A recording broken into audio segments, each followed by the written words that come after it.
சிறுவர்களை அழைத்தார். அதோ ஒரு ஆளு யானையில இருந்து டொக்கு டொக்குன்னு அடிக்காரு பத்தியலா?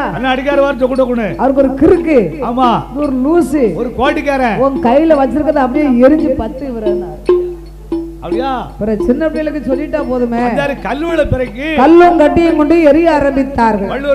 வள்ளுவருக்கு வேதனை தாங்காம நாவுதடுமாடிய ஆண்டவன் சொன்ன சொல்லை மாத்தி மாத்தி அடித்தார். பகவான் எப்படி அடிக்க சொன்னாரு? பூ இருக்க, பில்கி இருக்க, காய் இருக்க, கனி இருக்க. ஆனா வள்ளுவர் அதற்கு மாறாக மாத்தி அடித்தார். மாத்தி மாத்தி உளறடிக்கிறார். ஓ